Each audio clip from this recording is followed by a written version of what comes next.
Hello. तो आज हम फिर से हमारे भारतीय राज्य व्यवस्था का भाग नंबर 4 यानी कि राज्य के नीति निर्देशक तत्वों को चालू करते हैं। देखिए, जो राज्य के नीति निर्देशक तत्व हैं यह आर्टिकल 36 से 51 तक हैं।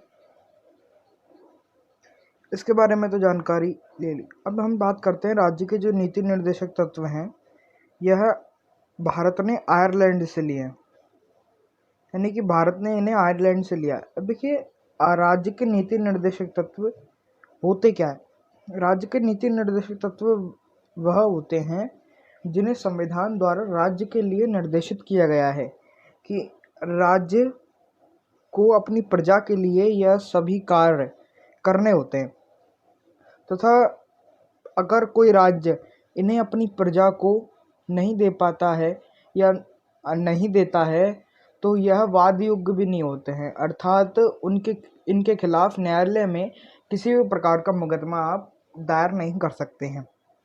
दोनों बात हो गई। हम बात करते हैं इसके प्रारंभ की। इधर देखिए, इधर है आर्टिकल 335। आर्टिकल 335 में लिखा हुआ है कि एससी और एसटी को आरक्षण का प्रावधान। अब देखिए, एसटी और एससी को आरक्षण का प्रावधान लिखा हुआ है। अगर कोई राज्य चाहे तो वह अपने राज्य में एससी और एसटी कैटेगरी को आरक्षण दे सकता है, और अगर वह ना चाहे तो नहीं दे सकता है। इसके लिए कोई भी व्यक्ति न्यायालय की शरण नहीं ले सकता कि उसके राज्य द्वारा उसे यह प्रावधान क्यों नहीं किया गया। उसी प्रकार अगर यहाँ देखेंगे तो ये जो आर्टिकल 36 है, भाग 16 है, इसमें लिखा हुआ है विशेष वर्गों के लिए विशेष प्रावधान। अब देखिए, विशेष वर्गों के लिए विशेष प्रावधान यानी कि जो विशेष वर्ग होते हैं, जिस प्रकार से एससी होता है, एसटी होता है, ओबीसी होता है, उनके लिए जो विशेष प्रावधान है उनका इसमें वर्णन है, जो कि आर्टिकल 330 से 342 तक है। यह भी अगर कोई राज्य अपने राज्य के लोगों को नहीं देता है तो उसके लिए राज्य की जनता न्यायालय की शरण नहीं ले सकती है। बात करते हैं आर्टिकल 350 ए की। 350 ए आर्टिकल में लिखा हुआ है, जो कि भाग 17 का है। इसमें है राजभाषा का उल्लेख, जो कि आर्टिकल 243 से 351 तक है। अब किसी राज्य की भाषा को संवैधानिक दर्जा मिले या ना मिले, इसके लिए वह किसी भी प्रकार से वाद युग नहीं होता है यह मामला। अगर केंद्र चाहे तो उसे वह राजभाषा में सम्मिलित कर सकता है, और किसी भी राज्य की कोई भी पर्टिकुलर राजभाषा नहीं होती है, और न ही कोई व्यक्ति अपने राज्य की किसी राजभाषा का दर्जा दे सकता है। ठीक है, तो आगे देखते हैं। देखिए, अब बात करते हैं आर्टिकल 35 ए की। तो आर्टिकल 35 ए में लिखा हुआ है कि राज्य का यह कर्तव्य है कि वह प्राथमिक शिक्षा अपनी स्थानीय भाषा में दे, यानी कि राज्य के जो सरकारी विद्यालय हैं उनमें वह जो प्राथमिक शिक्षा है वह राज्य की स्थानीय भाषा में देना अनिवार्य है। राज्य का ये कर्तव्य है कि वह इसे स्थानीय भाषा में दे। अगर कोई राज्य ऐसा नहीं करता है तो इसके लिए आप न्यायालय की शरण नहीं ले सकते हैं।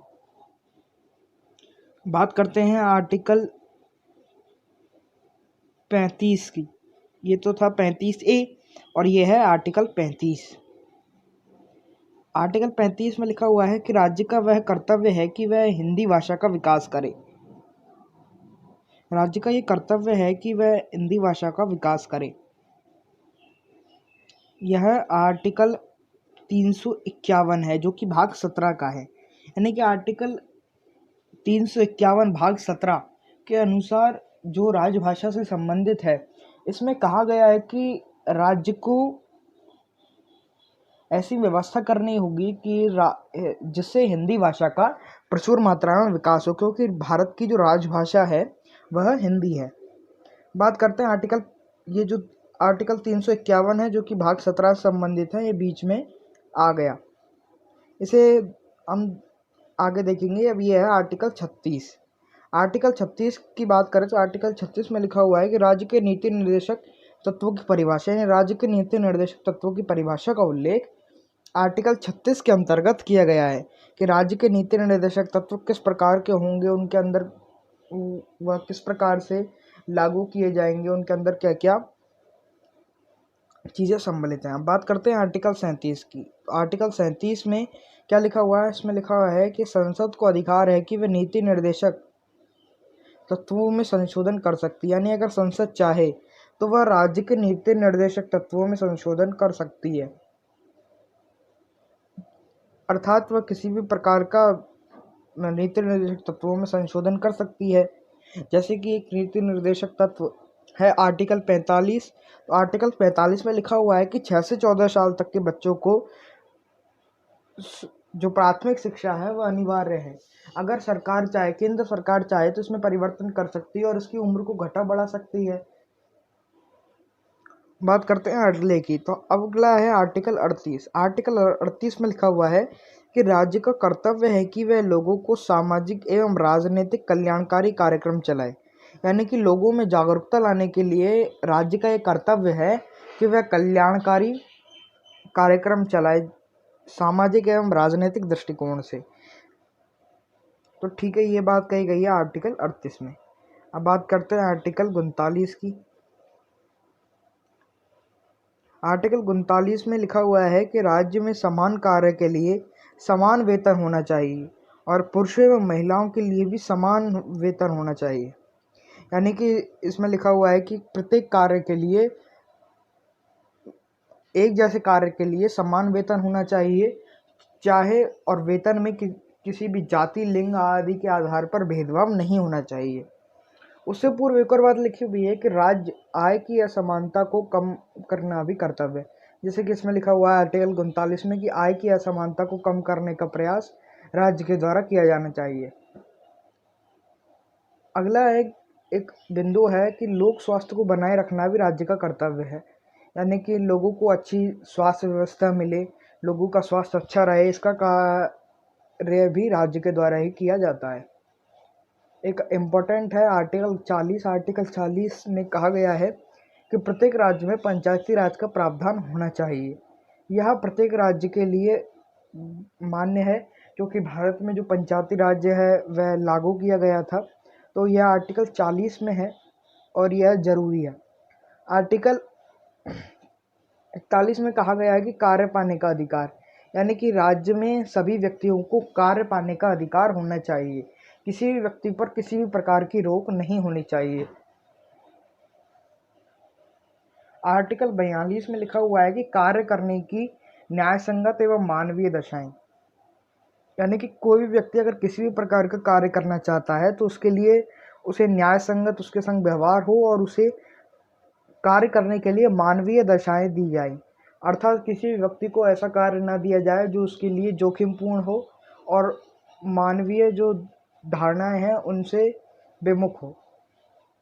बात करते हैं अगले आर्टिकल की ओर, जो है आर्टिकल 43। आर्टिकल 43 कहता है कि राज्य का कर्तव्य है कि वह कार्य के लिए न्यूनतम मजदूरी दे।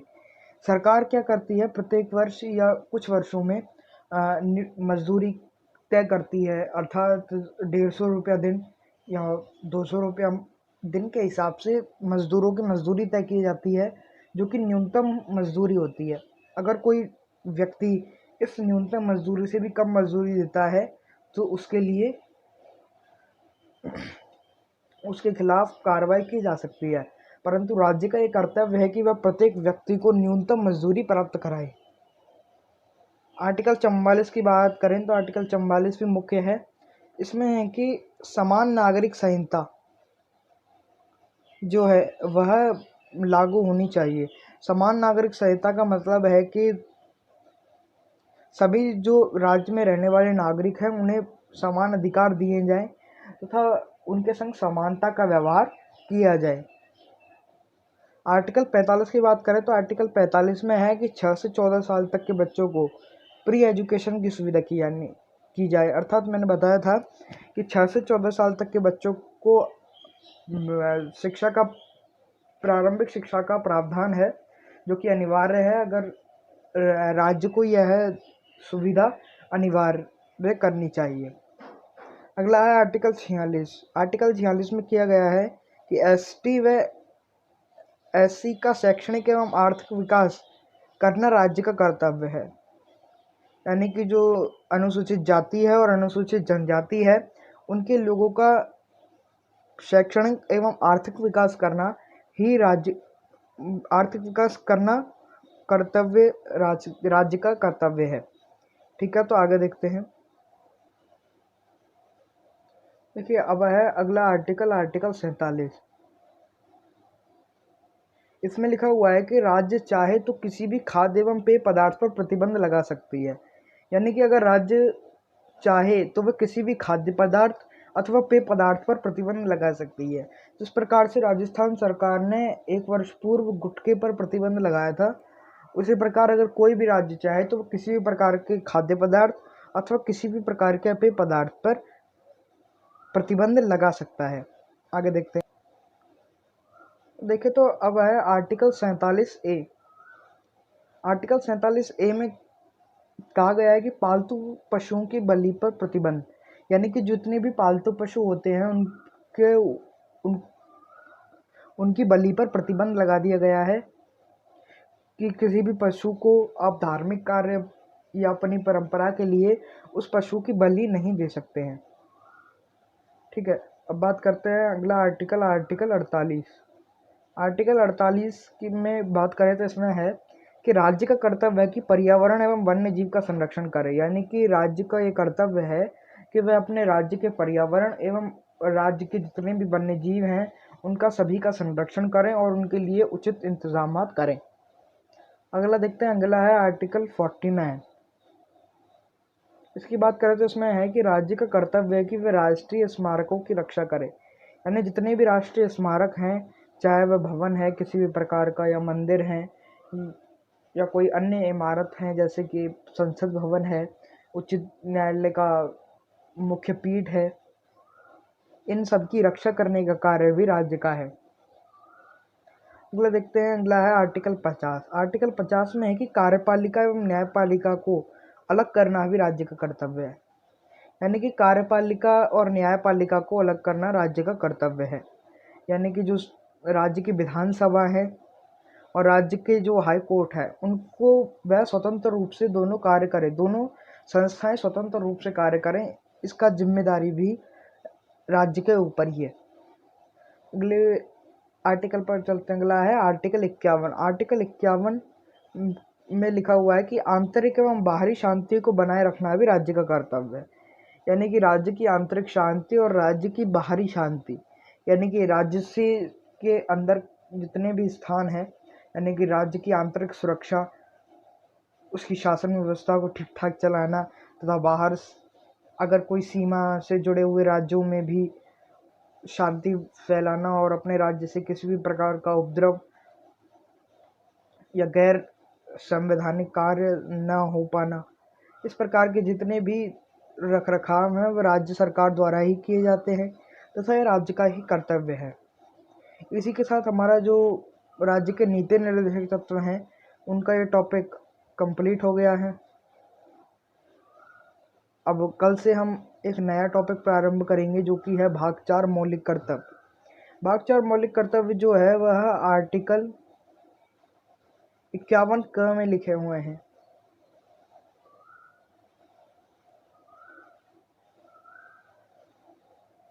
ठीक है, तो ये हम इनके बारे में, ये तो एक छोटा सा टॉपिक है मौलिक कर्तव्य। उसके पश्चात एक बहुत ही विशाल और बड़ा टॉपिक प्रारंभ होता है जो कि है भाग 5 संघ सरकार, जो कि आर्टिकल 52 से और 151 तक है। यानी लगभग 100 आर्टिकल इसमें आते हैं और इसमें हम राष्ट्रपति, प्रधानमंत्री और भी मंत्रिपरिषद और संघ सरकार से संबंधित, संघ की कार्यपालिका, न्यायपालिका से संबंधित सभी अधिकारियों के बारे में पूर्ण जानकारी प्राप्त करेंगे। तो ठीक है, आज के लिए सिर्फ इतना ही। बाकी अगर आपको ये वीडियो पसंद आया तो लाइक शेयर ज़रूर कीजिए। धन्यवाद।